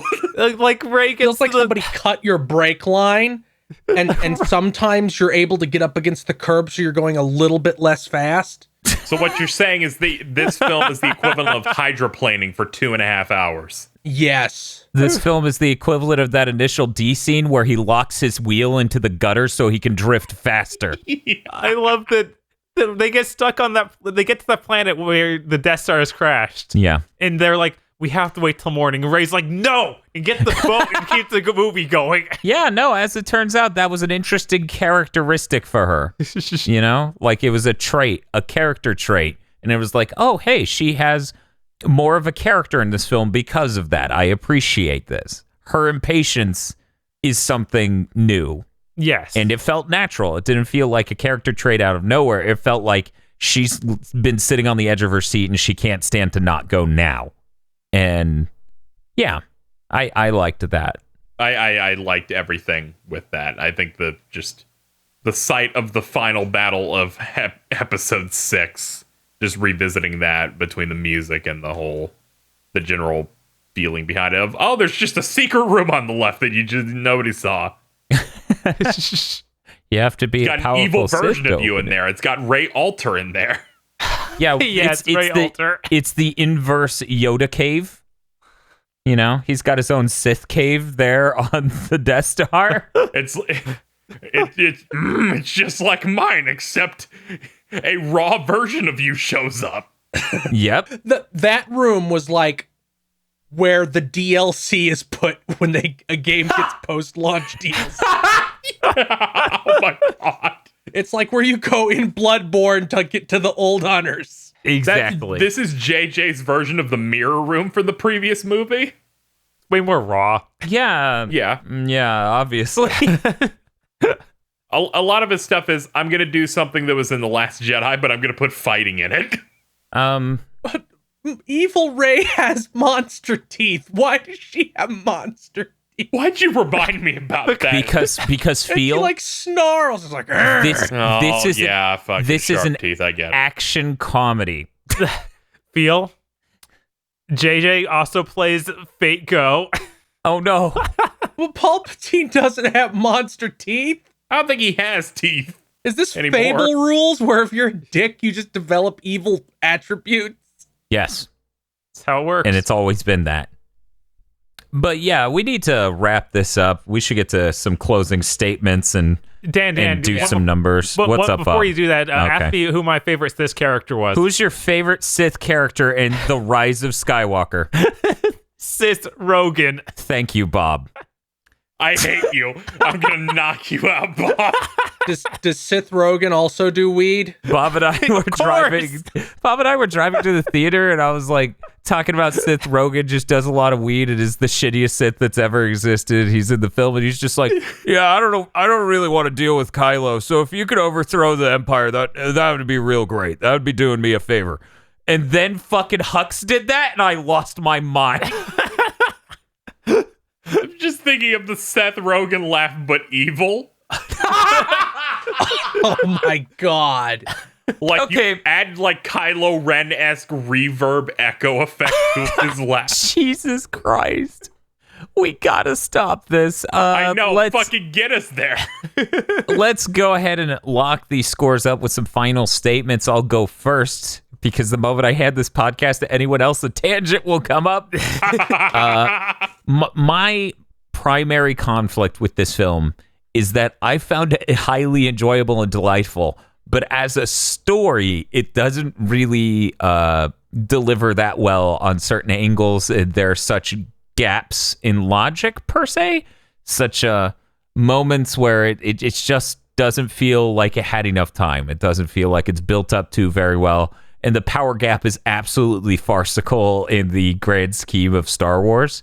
That's the main reason why I'm putting it at a 7, but it's the one out of the whole series out of the, the new trilogy, the sequels, that I would actually watch again because it's some fever dream of really cool visuals for 2.5 hours straight and really raw shit nonstop. And that's why I want to put it at a 7. But the more I talk about it, the more I'm like, should it be at an 8? Should it? It's complicated. But yeah, I'm going to go ahead and leave it at a 7. Yeah, I think you should put it at a 9, personally. I'm going to go ahead and leave it at a 7, though. I feel like it just... If you just had the film as a story, it would be goulash, and it is goulash, but it's really fucking raw goulash with great visuals and hilarious moments nonstop throughout. And it's got some good character moments compared to prior films. So I'm going to go ahead and leave it at a 7. Highly recommended if you don't have a stick up your ass. Bob, what's your final statement and score? I'm going to stick with my 8. This movie is, like I've said many times, it just really enjoyable. Like, it's got a ton of good moments. Even the callback stuff that's there just to make people clap, like the Han Solo thing, that got me. That was really good. Like, even though we didn't even talk about the Han Solo thing. We didn't, and that was really good. I cannot believe he got back in that because he was so done. He was done before The Force Awakens. Yeah, no, that was amazing. And it's just, if it weren't a mess in other ways, didn't feel so rushed, it could easily be like a 9 or 10. But it's held back by various things. I still definitely want to see it again, though. Mr. Feel, get your score and lock it in. I'm locking in my 8. I don't think this is necessarily a good movie, but it is an unbelievably entertaining movie. I almost kind of want to rank it higher, but I feel like I should probably make the cutoff for movies that feel like they took a speedball off at 8. Yeah, that's fair. That's kind of where I'm sitting too, of like, what an unbelievably entertaining mess. Okay. And I guess that brings us to KZ to lock in his final score and do his final statement. Okay, I'm gonna continue to lock mine in at an 8 because I feel like I shouldn't jump to a 9 just because it was, the story is very messy. This is possibly the best result we could have gotten with the situation that JJ was dealt. Then I can't go above an 8 because at that point I should be expecting a check from Disney personally. But overall, I had a really great time with this. This is probably my third favorite Star Wars film since I think Return of the Jedi has some problems. And throughout this, it's a very entertaining watch. I'm looking forward to seeing it again when it's out on video. And just overall, it felt like a finale. I felt really satisfied with everything they wrapped up, and it felt like they continued with The Force Awakens, which I think is great, because the real continuation of that didn't really feel like it continued that at all. Yeah. I kind of have to agree. This is probably up there in my favorite Star Wars films. I mean, once again, as I've stressed all throughout Star Wars month on GigaBoots, not a huge fan of the Star Wars films. I just think they're a great setting potentially for films, comics, and video games. And sometimes it works out and other times it doesn't. I'm so relieved I like this film. I didn't expect it. Going, nah, they're going to fuck it up. Like, I wasn't very optimistic. It was way better than I was expecting. As it turns out, if they hadn't opened with the rawest planet to ever exist in Star Wars, I would have spent way more of the film with a gut-wrenching feeling that it was just going to suck shit. Right, but instead this thing hits the ground running. They're trying to convince you, this isn't... This is actually going to be entertaining. Right. But Bob, it's a sprint. It's not art. It's just entertaining. And that's bad. No. Here's why. Star Wars is a popcorn film. What? Since when? In my 4-hour essay about the depth of Star Wars, I will put you to sleep. Oh, thank you. I'm so tired. What do you think the weekend-to-weekend drop-off of this will be? Because I bet it'll be less than any of the others. So far, it's making jack shit. I know, but I mean, next weekend, what percentage it will drop? I think it might go up next week, honestly. I also think is possible. Yeah, I think after word of mouth gets out from this. I imagine a lot of people just didn't want to go, and then the people who did go will be like, hey, you should actually see this one. Yeah, I think the drop, I don't know if it'll go up necessarily, but I think it will not even close be the same drop as The Last Jedi, because I feel like a lot of people got burned and went, I don't want to see this again. This, I think a lot of people share our sentiment that people want to see it again. Like, the audience rating is pretty high on this one.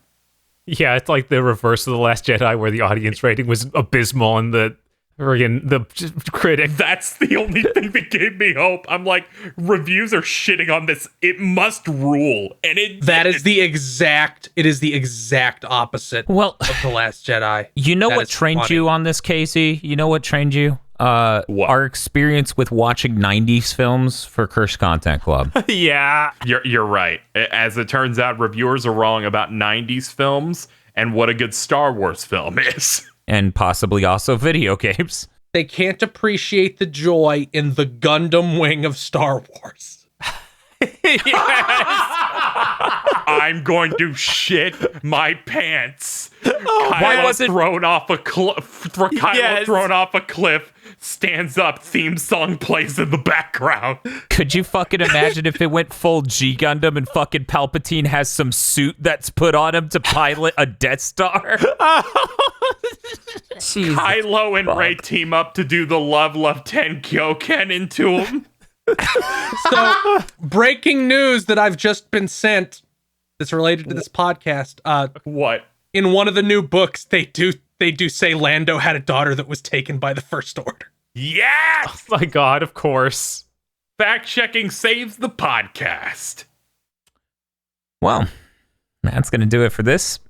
Thank you all for listening. Feel free to type comments in below. It means something. Be sure to like this video. I'll read them. The main reason you should only like this video, disliking, is anger. And anger leads to fear, darkness, hate, suffering. Dark side, Anger. something.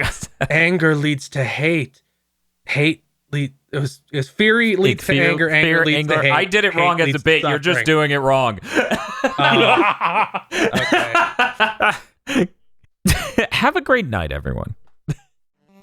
The GigaBoots videos for this holiday season have been brought to you by our generous executive producers, Vincent Pover, Nicholas Cameron, E. Lee Broyles, Star Falcon, Spaceman Spiff, Danny Richardson, Dryzart, Red Blaze 27, and Dandy Cageford. Thank you very much to our incredibly important executive producers. And also these guys.